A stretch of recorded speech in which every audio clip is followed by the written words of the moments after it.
Hola, yo soy Last Dragon. En este video vamos a hablar sobre rendimiento en sistemas de archivos, cómo podemos mejorarlos y cómo podemos ir quitando alguno de estos mitos de que, por ejemplo, usar un SSD en Linux acorta su vida. Lo cierto es que sí, pero no. Lo daña más Windows en todo caso, pero muchos que dicen eso no lo saben. Sí hay un desgaste. En otro video expliqué que lo que daña a los SSD y a los tipos de memorias NAND como los SSD card, los USB, cualquiera que use este tipo de memoria, son los ciclos de escrituras, y ese es el problema. Solo hay un detalle que tal vez no expliqué en ese video y que muchos no saben, y es que cuando uno lee, escribe. Suena absurdo, pero ahora vamos a explicar por qué. Y es este mismo punto el que nos puede dar más rendimiento o no. Por ejemplo, podríamos acelerar muchísimo las escrituras y las lecturas de un USB puesto en nuestra computadora, el USB, porque los USBs, por ejemplo los 2.0, no son tan rápidos, pero se les puede mejorar un poquito. Estas mismas opciones que vamos a ver podrían mejorar el desempeño de una Raspberry Pi, porque las Raspberry Pi por default usan o discos duros SD mecánicos pero por USB, o muchas veces lo usan por default por la SD card, que esta es por mucho más lenta que un disco duro mecánico o de estado sólido. La forma en la que se montan estos metadatos que tienen estos sistemas de archivos influye mucho en su rendimiento y en su propósito. Vuelvo a repetirme, como he dicho en muchos videos, existen diferentes sistemas de archivos porque cada uno cumple con un propósito diferente. Por lo general, a mayor metadatos, más lento, aunque tienen otros usos, y a menor metadatos, más rápidos porque son más delgados y tienen unos usos más humildes. Por ejemplo, el FAT prácticamente no tiene metadatos, y esta cosa pues solamente es el FAT. De hecho es solamente tabla de localización de archivos. Sus metadatos simplemente son cómo localizar un archivo, unos permisos básicos de solo lectura, oculto y modificable. Se acabó. Pues claro, si no hay que procesar tanto, pues es un sistema de archivos bastante ágil, pero ahí te encargo cuando haya que usar permisos, y ya, pues no tiene para más, es todo lo que hace. Por otro lado tenemos los sistemas de archivos como los de Linux, el básico, el extendido 2, 3 y 4, que tienen metadatos del usuario, el grupo de usuario, si tiene permisos de ejecución, si tiene permiso de lectura, si tiene permiso de escritura, permisos especiales como el set UID, que todavía no hemos hablado en un video para qué sirve eso, permisos para tener archivos nulos. Hay N cantidad. La forma en la que podría ser los modos de montura como el ordered, tiene como 3 el order, y ahorita no recuerdo los otros, pero este no es el tema de este video, solamente estoy hablando acerca de los metadatos que maneja el extendido 4. Pues nada más con los que acabo de listar ya le dimos como 5 veces la vuelta al FAT. Por eso extendido 4 será un poco más lento que FAT, porque hay que procesar más cosas. Un Btrfs tiene muchos más metadatos. De hecho, el Btrfs maneja incluso los archivos como objetos, por lo que incluso tiene RAID adentro de sí mismo. Se puede manejar volúmenes y RAID, y puede comprimir los archivos en vivo, defragmentarlos en vivo. Vamos, es una navaja suiza de sistema de archivo, pero obviamente todo esto pesa en el CPU. Tiene que controlar todas estas cosas. Ahorita nos vamos a centrar en dos que pueden cambiarte mucho la sensación de uso de un sistema operativo como Linux y cualquier otro Unix que más o menos usa los mismos tipos de metadatos. Vamos a usar los noatime y los nodir-a-time. Posiblemente en el video no podamos ver la diferencia, porque pues yo lo estoy haciendo en máquinas bastante rápidas y con discos como el de estado sólido. Entonces tal vez no va a haber ninguna diferencia, pero si tú replicas lo que yo hago en una unidad de USB, en un Raspberry Pi, definitivamente vas a notar una diferencia abismal. ¿Para qué sirve el noatime y el nodir-a-time? Estas cosas lo que hacen es, y el motivo por el cual empecé diciendo que puede que los discos de estado sólido sean dañados cuando están en Linux, es porque cuando tú lees, escribes, a menos que montes el sistema de archivo en solo lectura, cada vez que tú lees un archivo se escribe. Y como vimos en el video de los SSD, que lo voy a dejar ya sea en la descripción o al final del video como una referencia, pues el problema de los SSD y de cualquiera de estos tipos de memorias, que son las tipo NAND, pues sus ciclos de escritura se van desgastando y cuando llegan a cero, pues se vuelven un dispositivo de solo lectura y no deberías obligarlos a funcionar otra vez para escribir, porque al permanecer en modo de solo lectura, pues permite recuperar los archivos, pero si tú insistes en escribir, terminarás quemándolo y perderás acceso a todo, ni siquiera como respaldo de tus archivos va a quedar, porque se va a quemar. Ya terminaron sus ciclos de escritura.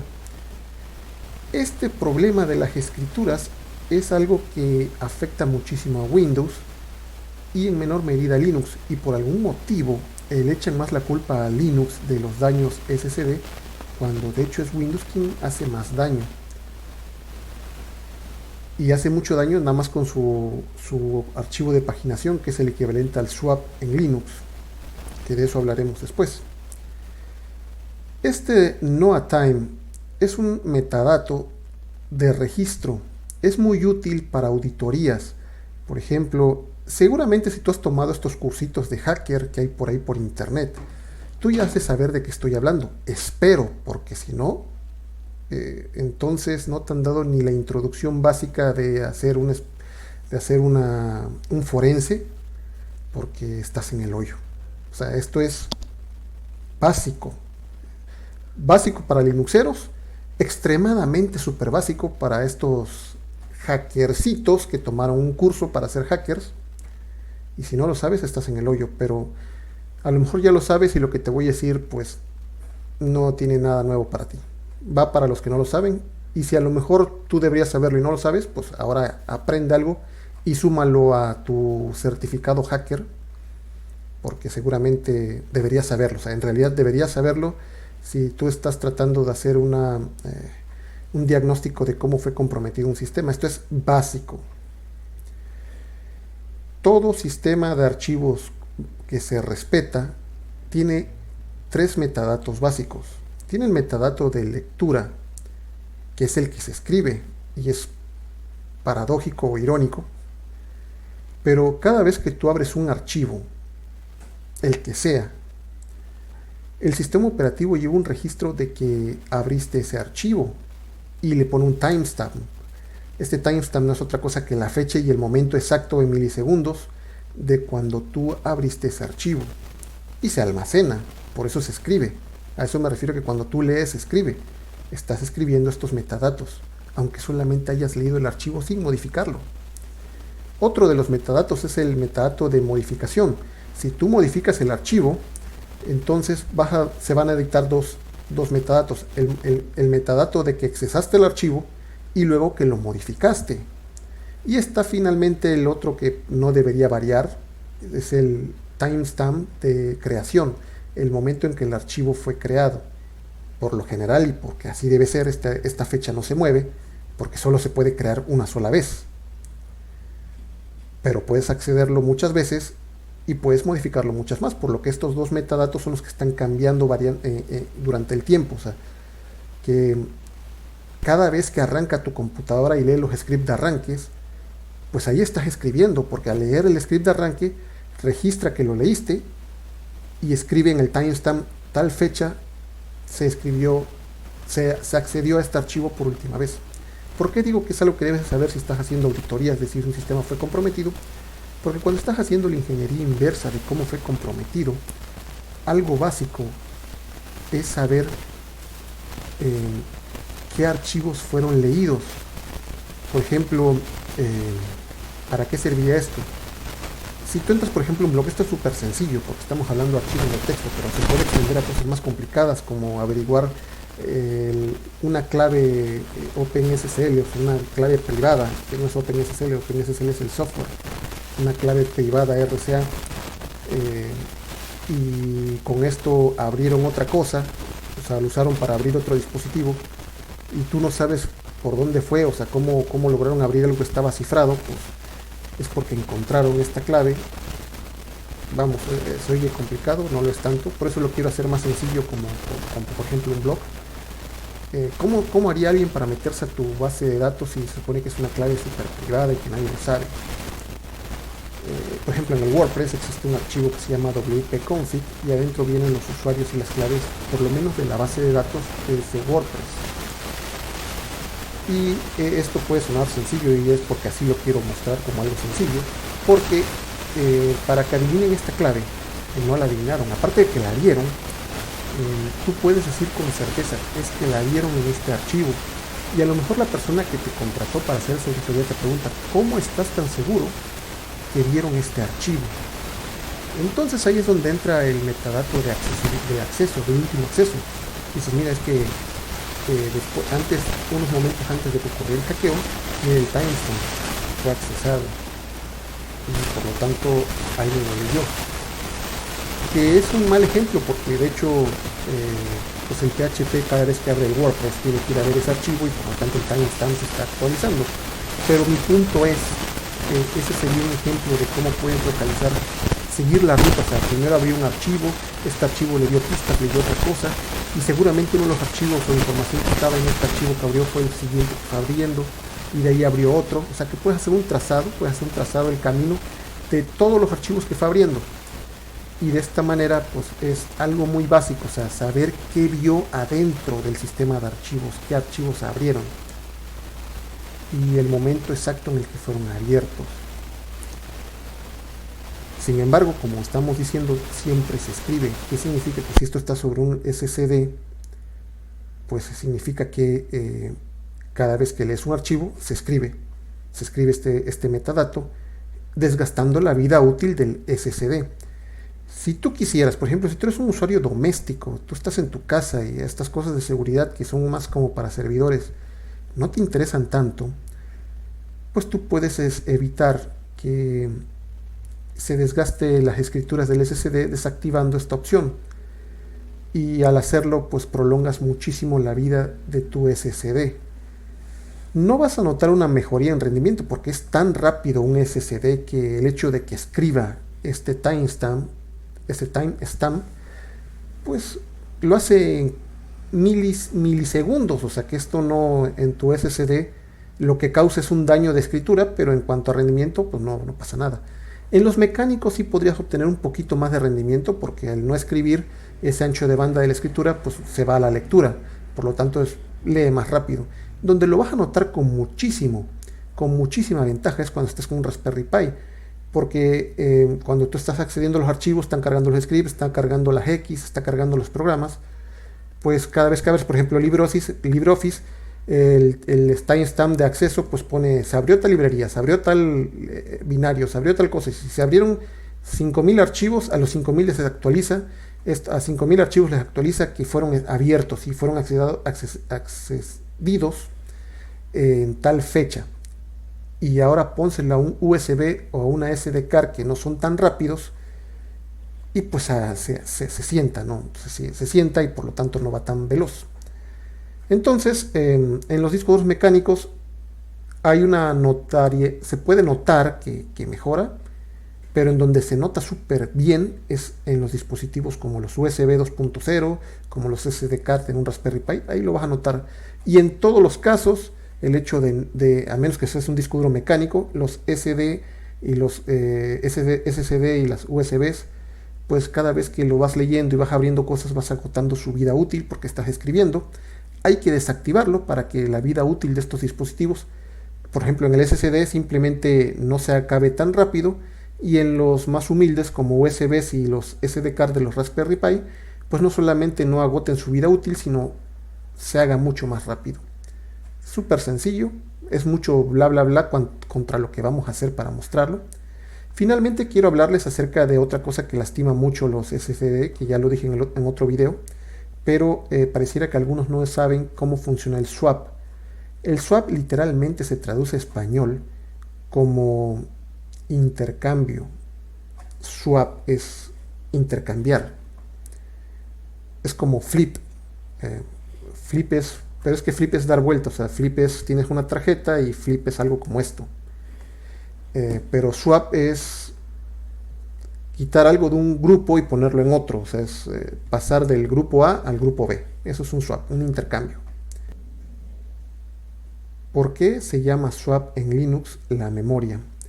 La memoria swap, porque no es una memoria. La forma en la que funciona la RAM en los sistemas operativos como Linux y los Unix es que si tú tienes 4 GB de RAM, solo tienes 4 GB de RAM, no tienes más. El CPU jamás va a poder ejecutar algo que sea mayor a 4 GB de RAM. Jamás, porque es lo que tiene. Los programas se ejecutan en la memoria RAM y solo en la memoria RAM. Pero si tú tienes programas que no sobrepasan de los 4 GB de ejecución, tú puedes tener una especie de memoria virtual. ¿Qué es esto? Imagínate que tú abres una aplicación que pesa 3 GB de RAM y te queda una giga de RAM, y luego quieres abrir una aplicación que pesa 2. Entonces, si haces una suma muy sencilla, sabes que 3 más 2 pues te va a dar 5. 5 gigas de RAM no entran en 4 gigas de RAM físicas instaladas. ¿Qué es lo que hace realmente Linux y los Unix? Dicen, bueno, en primer plano se está ejecutando un programa de 2 GB de RAM y no se está ejecutando, por lo menos no en primer plano, está en background, este programa que pesa 3 GB de RAM. No los puedo meter los dos a RAM porque no entran. Lo que sí puedo hacer es poner en pausa el que está en background, el que pesa 3 GB de RAM, y lo que voy a hacer es bajarlo a disco duro.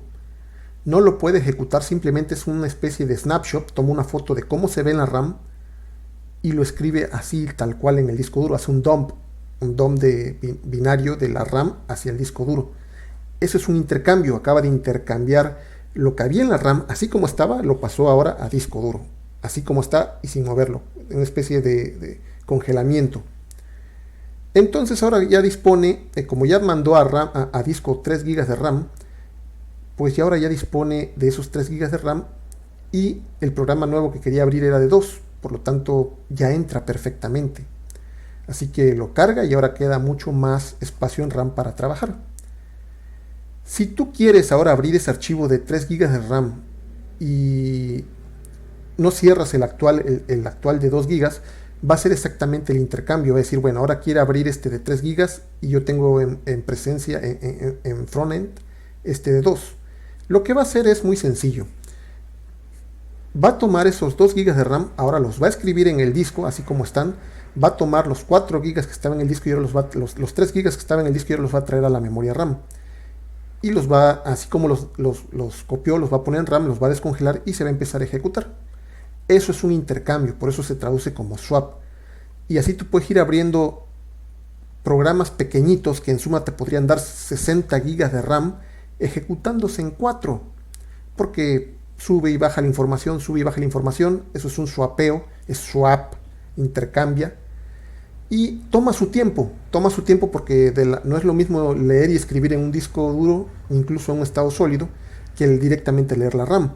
Entonces el swap hace que se alente un poco la computadora porque pues, la velocidad de escritura del disco duro no es la misma que la de la RAM. Y pues se va a sentar un poco la máquina, pero el premio de esto es que puedes ejecutar 60 gigas, programas que en suma te dan 60 gigas, con solo 4.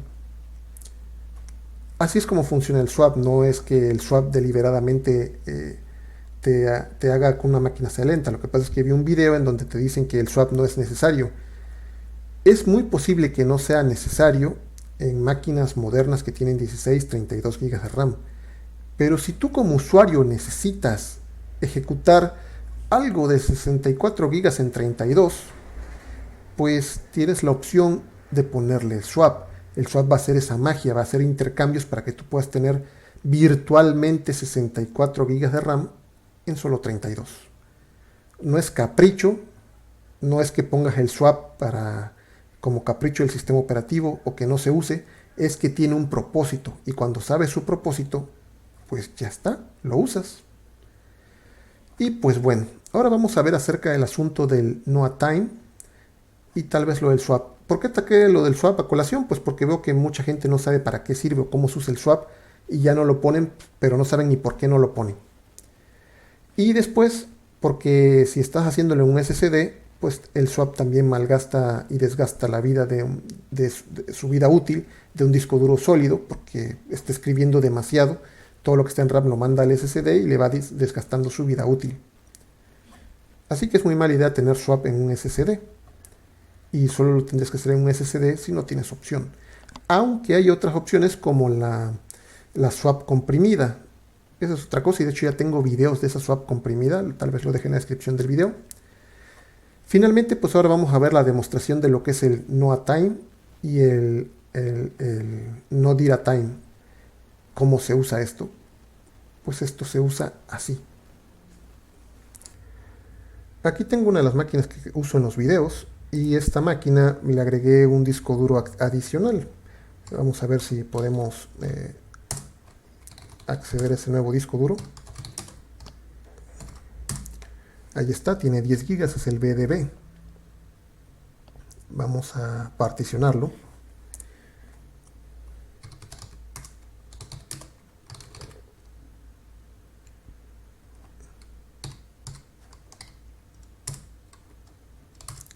Vamos a crear una partición. Le vamos a dar 5 GB. Vamos a crear otra. No sé si lo usemos o no, pero vamos a crear otra. Vamos a tener una y una de 5 GB cada una. Pues bien, ya tenemos este disco particionado con dos particiones. Lo vamos a meter con extendido 4. PDB1. Listo. Y ahora lo vamos a montar. ¿Qué es? ¿Cómo lo vamos a montar? Por lo general no ponemos opciones. La gente no las pone, así que se usan las default. Pero los sistemas de archivos tienen opciones a sus metadatos. Por ejemplo, si yo agarro y le digo al nuevo sistema de archivos que acabo de usar, que es el extendido 4, BDB1, le digo que lo quiero montar en MNT, o sí, en MNT estará bien. Le pongo las -O para opciones y le digo que, ¿sabes qué? Quiero que sea de lectura y escritura. Y pues esta sería la opción, una de las opciones default. De hecho, puedo ponerle default, así es como se almacena en el fstab. Pero por ahora lo vamos a dejar así, es más, no le vamos a poner opciones para mostrar el punto. Ya se montó con sus opciones default, así es como la mayoría los monta. Y vamos a ver qué tenemos aquí, pues tenemos el sistema de archivos. Voy a crear un archivo. Archivo.txt. Hola, soy un archivito.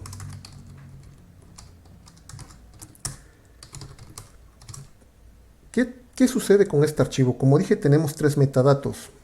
Vamos a ver, tenemos el metadato, eso lo sabemos con los stats. Stat de estadísticas. Y le pasamos ya sea una carpeta, porque carpeta o directorio son archivos que tienen un propósito de almacenar otros archivos, pero al final son archivos. O un archivo común y corriente, como este que dice que se llama archivo.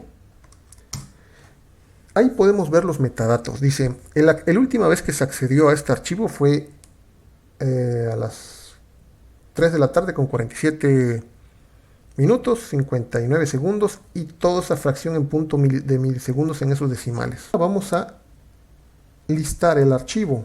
Vamos a decirle, lístame este archivo. Hola, soy un archivito.